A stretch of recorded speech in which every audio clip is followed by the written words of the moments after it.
अगला सवाल जो हम ले रहे हैं जी जी वो है मुरीद हिंदी यानी अल्लामा साहब कहते हैं कि तू ये कहता है कि दिल की कर तलाश। जी अपने हज़रत से कह रहे हैं रूमी रहमतुल्लाह अलैह से कि आप फरमाते हैं कि दिल को तलाश करो, सही है। तालिब दिल बाश व दर पैकार बाश, दिल का तालिब बन और अपनी लड़ाई में अपनी कोशिश में चलता रहे।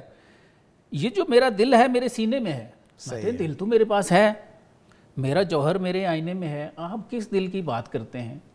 तो सर अल्लामा को क्या जवाब दिया है पीर रूमी ने, और इस पे ज़रा तबसरा फरमाएं। जैसे मुरीद हिंदी समझ रहा है ना, मौलाना रूमी ने आगे फिर इसी तरह कहा है कि ये तुम्हारी मिसकंसेप्शन है। हाँ ऐसे ही वो बता रहे हैं कि तू हमी गोई के मुराद दिल नीज अस्त। हाँ, तुम यही कह रहे हो कि मेरे पास भी दिल है, दिल फराज अर्श बाशद ने बपस्त। वाह वाह सुभान अल्लाह। आप फरमाते हैं कि दिल तो अर्श की ऊंचाई वाला है, ऊंचाई वाला है, अर्श है अल्लाह का, कल्बुल मोमिन। हाँ अर्श अल्लाह ताला, अर्शुल्लाह, पस्त नहीं है ये पस्त नहीं हाँ, जी। तू दिले खुदरा दिले पंदाश्ती, तू अपने दिल को दिल समझता है, जुस्तजुए अहले दिल बगुज़ाश्ती। अल्लाह अकबर। फरमाते हैं अहले दिल की तूने इसीलिए जुस्तजू ही छोड़ दिया कि मेरे पास तो दिल है।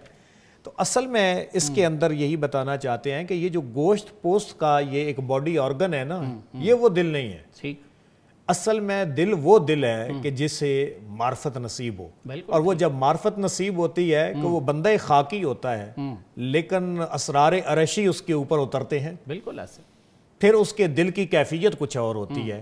तो तुम ये जो अपनी पसलियों के अंदर दिल है, इसको दिल ना कहो। असल में दिल वो है जो अल्लाह ताला की मार्फत लेता है और अल्लाह ताला का कुर्ब पाता है, फिर अपने कश्फ और करामात और उन चीज़ों के इंशराख के बाद उसकी तासीर पैदा होती है और वो फिर नजर आती है। बिल्कुल ऐसे। फिर वो नजर आती है कि एक बंदे को सोजो गुदाज से लोगों को समझ आती है। एक जगह फरमाते हैं जिमी पुरसी मयान सीना दिल चीस्त, क्या पूछते हो मेरे से कि ये सीने में दिल क्या होता है?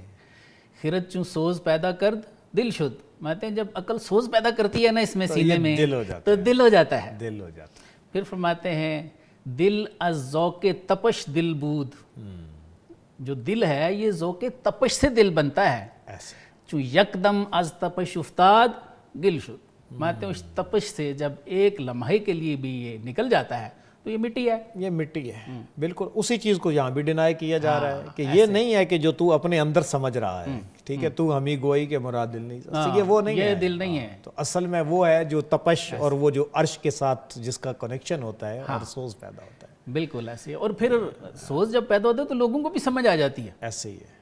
हवास की सोबत में आप जाएं तो आपको पता चल जाता है। किसी का मैंने एक कलाम पढ़ा कि किसी बुजुर्ग से किसी ने पूछा कि अल्लाह वालों की पहचान क्या है, तो एक तो वो हदीस शरीफ में है कि मर्द मोमिन की अल्लाह वालों की निशानी ये है कि आप जब उन्हें देखें तो आपको अल्लाह याद आ जाए। बेशक, ठीक है, ये पहचान है ना। ऐसे ही है।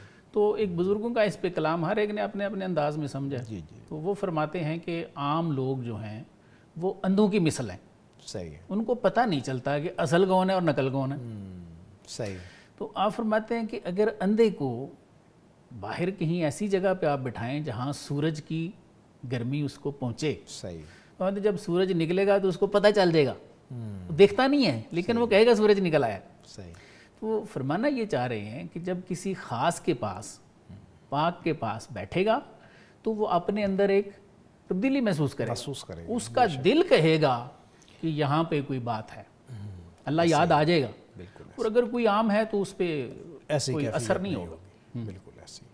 तो बस यही है कि ये अल्लाह ताला ने हर बंदे के अंदर, जैसे वो है ना आजकल तो ये सेंसर्स और उनके ज़रिए हम समझ सकते हैं कि क्या कैफियत है, तो वो इंसान की जो कुवा है वो खुद ब खुद से उनको इदराक होता है, बल्कि बज़ाहिर ज़िंदगी के अलावा बहुत सारी ऐसी भी चीज़ें हैं, हज़रत इकबाल के अपने कलाम के अंदर भी मौजूद हैं कि ऐसे लेटे हुए भी असहाबे कब्र के पास जब आप जाते हैं तो वहाँ भी ये कैफियत आपको महसूस होती है। बिल्कुल है, बिल्कुल ठीक है। वो तो जान निकलती नहीं मर्गे बदन से, ऐसे ही नुक्ता सीखा है ये मैंने बोल हसन से कि जान निकलती नहीं मर्गे बदन से। तो यही बात है, ये जो तासीर है और ये जो कुआ है इनके असरात मौजूद होते हैं। मन नमी दानम चे अफसूमी कुनद, फरमाते हैं मैं क्या बयान करूं, मन से गोयम क्या बयान करूं कि वो कैसा जादू करते हैं। रूह रा दरतन दिगर घूमे कुनत, वो तो मेरी रूह को ही को दिगर घूम कर देते हैं अंदर।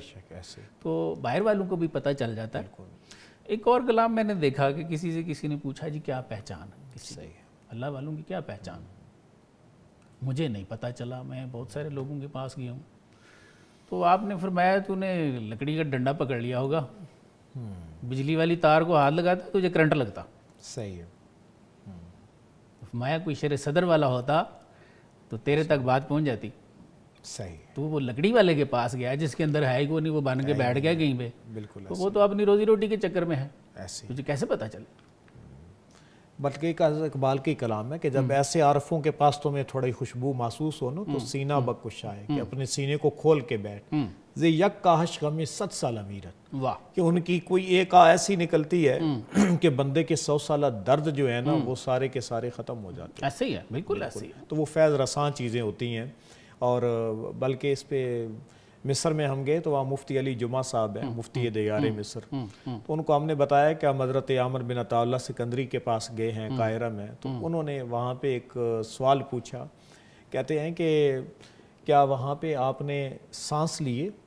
اللہ اکبر. تو میں نے پوچھا دوست سے کہ کیا مراد لے رہے ہیں؟ تو انہوں نے کہا جی یہ بتا رہے ہیں کہ اصل میں جب اولیاء کرام کے پاس جاؤ تو وہاں تھوڑے بڑے سانس لیا کرو.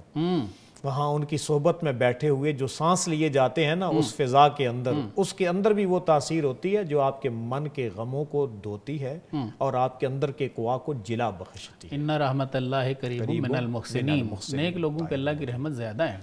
مولانا کا ایک مصرع اس پہ کر کے وہ ہم آگے چلتے ہیں، وقفے کے لیے کہہ رہے ہیں. آپ فرماتے ہیں کہ یک عنایت بے از 100 گنا اجتہاد. فرماتے ہیں عنایت کی جو ایک نظر ہے کسی کی وہ آپ کی سینکڑوں کوششوں سے بہتر ہے جو آپ اکیلے کرتے ہیں.